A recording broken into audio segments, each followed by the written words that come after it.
Trading guard Malcolm Brogdon to the Boston Celtics. This source is telling our Adrian Wojnarowski earlier this afternoon. Celtics are sending back Daniel Tice, Aaron Nesmith, Malik Fitz, Nick Stauskas, Juwan Morgan, and a 2023 first-round pick. That's what goes to Indiana in the trade for Brogdon. I assume that there are other ancillary, outcomes with regard to those guys. Yes. But you spent a lot of time, Tim, covering the Celtics this season. What do you make of this move? This is a really big all-in move by the Boston Celtics. Now, it's not an all-in move from the sense that they gave up assets for him. They gave up their first-round pick in next year's draft, which frankly should be a pretty low first-round pick given how good they're probably going to be. And they gave up all 5 of those players that you named in there, Dan. None of those guys were among their top 8 players in their playoff rotation. So this is the Boston Celtics taking on a ton of money this year and in the future, but doing so to add a playmaking guard, the exact kind of guy that Brad Stevens and Ime Udoka talked about at the end of the season, the president of basketball operations, the coach of the Celtics. They needed to take this team to the next level because when you saw in the NBA Finals, when they went up against the Golden State Warriors, the Celtics lost that series on offense. Their defense held the Warriors down. Steph Curry was incredible in that series, deserving Finals MVP, was unbelievable. But they held the Warriors around 100 points a game in that series. Boston could not score in that series. And Brad Stevens said at his end-of-season press conference, this team needed to add playmaking and having more ball movement out there. Malcolm Brogdon averages 19 and 5. He's a 37% career three-point shooter. He is a huge pickup for this team as they try to finally get another championship. When was the last time the Celtics paid the luxury tax? I believe about a decade ago. Okay, they're headed into the tax big time here with this move, Dan. They're headed towards around $30 million in tax, and they may not even be done doing their roster yet. So that's a huge investment by the ownership, who doesn't typically go this far, trying to get another piece that could lead them to that one more step to the championship. Now, terrific value in terms of this because they give a protected first-round pick essentially in the ancillary pieces. But I will say, Brogdon is owed about $68 million over the next 3 years. That is why the Pacers were willing to trade him for a low price, relatively.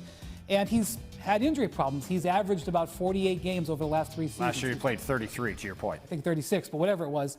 He has foot issues, knee issues. So it is a tremendous talent add, but there does come some baggage with him, which is why they're able to do the deal. And the one other thing that's interesting about this trade from a Celtics standpoint is in the past, when Danny Ainge was running the team, they would hoard their draft picks and wait to get a star, like when they got Kyrie Irving. Yeah. This is 3 straight trades now over the past calendar year to get Al Horford, Derek White, and Malcolm Brogdon, 3 good players, but like role players and kind of high-end talent role players that Brad Stevens has used first-round picks to get.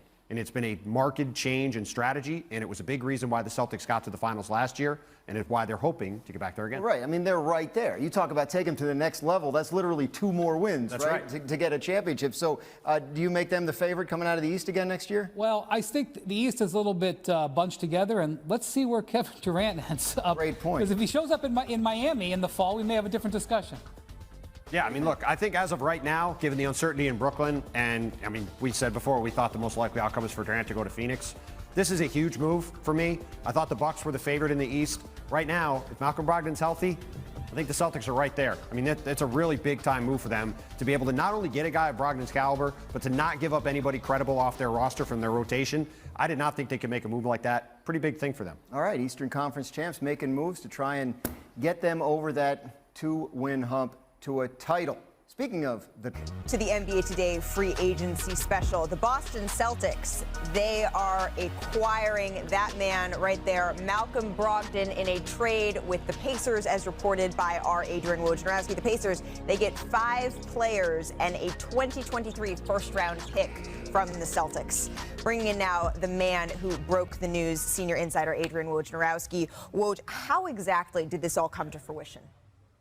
Yeah, Malika, Indiana's been talking with teams for months on a Malcolm Brogdon trade. They're clearly moving into a full rebuild now. They're also engaged on Miles Turner elsewhere, too. And, you know, they were getting to the point here where I think a lot of teams and their needs were being filled around the league and had a chance to get a first-round pick for Malcolm Brogdon, to be able to, for Brogdon, and be able to get some more cap space. And this is a team in Indiana now that's gathering up picks. I think they can use their cap space to maybe take on contracts and get more draft picks as they really go into their first rebuild in decades in Indiana. And so, but for Boston, listen, this was a natural. They've wanted a playmaking point guard, and to get Brogdon, and I think what's even more important for this Celtics organization, this is a team that's essentially spent about $60 million in luxury tax since the 2002-2003 season. Right now, they're set to spend $30 million in luxury tax next season. So it shows this Boston organization is serious about upgrading, trying to take that next step to win a championship. On the Celtics, they're adding a key veteran guard who's proven to be impactful throughout his career. Woj, thank you so much for that insight. I want to start with our big leprechaun, our Kendrick Perkins, our Celtics man. What do you make of this? I love the move. Oh, he took off the glasses. No, I love the move. And shout out to Brad Stevens out here trading in used cars for Bentleys, okay? That's the first thing first. All right, shout out to Brad. You're doing a hell of a job. But I don't think I love the move for why everybody else loved the move. Like, we keep tossing out true point guard.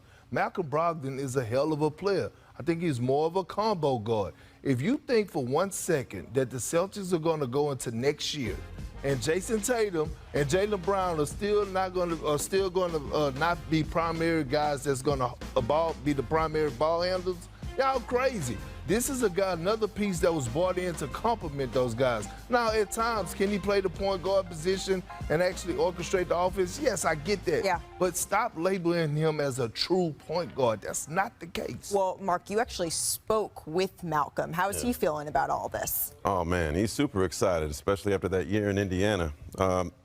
He said this Boston team is experienced and hungry to win a championship. I'm excited to be a part of the Boston family and compete for that championship. He also said Jason Tatum, Brown, Horford, and Udoka have already reached out to him, so he's feeling that Boston love. And Perky said he wants to bring that 18 back to Boston.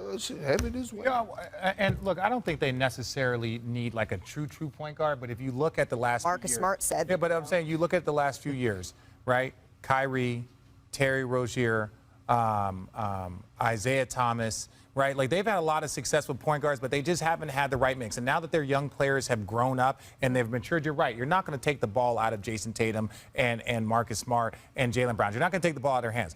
But there was a time during this postseason where we saw that their turnovers were struggling. And that's because when these guys are forced to initiate the offense and they're forced to score, that was a tall task for these young players. And they did a great job. They got to the NBA Finals, that 1-2 games, but their turnovers were so key. If Malcolm Brogdon, who we all know is a super efficient basketball player, he's one of the few guys that's a part of the 50-40-90 club. He can do all of these things. So when you look at the Celtics, if Malcolm Brogdon can make it a little bit easier for everybody to pick up a couple buckets, and part of that, as you said, being a combo, is the ability to score. So it's not like, oh, we're going to let him beat us. No, Malcolm Brogdon can beat you. So when you look at this group, if he can drop their turnovers from 17 to 14, we all remember the NBA Finals, that meant that the Boston Celtics had a higher probability of winning.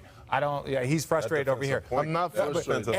And then defensively, what he brings to the table. So I think it doesn't matter if he's a true point guard, pure point guard, whatever. I think he can help them be a more efficient team, and that was something that they struggled with all postseason long. I love it. I think it gets them closer. I agree kind of with both of what you are saying, and it's interesting to me, Marcus Smart. No, you don't get to pick. It's one or the other. No, because parts of what each of you said, but here's what's interesting. Marcus Smart just said it himself, right? I don't think we need we don't need another point guard. We got me, and that's good enough. And I kind of agreed with them. Like, well, you guys did go to the finals, but I agree with what Rich is saying in this standpoint. Turnovers were a major problem for that team in the postseason. Day one, Malcolm Brogdon is your best ball screen play creator and defense reader. Day one. He's better than Tatum at Brown at coming off a ball screen, reading the defense, and then making something constructive out of it. Tatum and Brown are elite-level ball screen scorers, and they're attackers, but necessarily don't have the greatest decision-making when you have to have a key possession. So this is greater ball control, greater ball security, a guy that's very efficient, a guy that plays both ends of the floor. They just got better and more versatile across the board, and it gives them more options in important possessions of who to give the ball to at least initiate, so we get a better shot on this possession. My only thing is this, right? We talk about the Celtics and they turnovers, and rightfully so, but ain't that part of growth? Like, didn't we see those same things with Kevin Durant when Kevin Durant had to take that leap of actually not only being able to create for himself, but creating for others. The only guy that we saw come into the league day one that was able to do it all was LeBron James. everybody else had to adjust throughout their career for as slacking down on turnovers, for us making guys around them better, for us getting their IQ up and things to that nature. But what we did see out of Jason Tatum this year and Jaylen Brown was that we saw growth, that they actually started making guys around them better. We saw them have triple-doubles. We saw Jason Tatum have double But figures. don't you want Smart to concentrate more on defense? This helps him. He doesn't have to worry about setting the table anymore. Yeah, but And this is the one thing I'll say to you is that, yes, these guys have shown growth. These guys have shown tremendous amount of why growth. they're in the They have finals. gotten better every single Yeah. year. You are 100% right. But you don't got to wait on the next step of growth. We can add a player that can contribute to your growth, that can actually take pressure off of you. We know that Kevin Durant and Kyrie Irving can score with the best of them. When you put them together, there's no way to stop them. So if you add a point guard that can actually take a little bit of stress off of these guys and still allow them room to grow without that pressure, that's a positive thing for the How many organization. wide open threes does he get? And you know what else? You said it right off the bat. They gave up almost nothing. Yes. to get them, I agree. They gave up almost nothing. So to me, this is a big-time win for a team that went to the Teams are finals probably to like- add a player. We could have got him for that. Yeah. We could have got him for that. But we got to talk in the game that's really like positionless. We got to quit labeling guys. Yeah. Like I see him as But you don't think they need a table setter, Perk? All those turnovers? Marcus Smart was doing just fine. Like it's growth. Like we keep saying, true They wouldn't have point beat the guard, Bucks like, if they had he's Middleton. not- They he's- barely beat a he's depleted not- Miami team, They and then they got won. blown. And then they did, won. and then they the lost. great Tim Duncan says you need a whole lot of luck to win the championship. When And a they whole just got a lot of luck with and this when right a whole here. lot of luck becomes injuries throughout your opponents as you go on. But at the end of the day, you need a whole lot of luck, but you also need a whole lot of talent. And Malcolm Brogdon adds a little bit of that to the Boston Celtics. Did the Boston Celtics get better?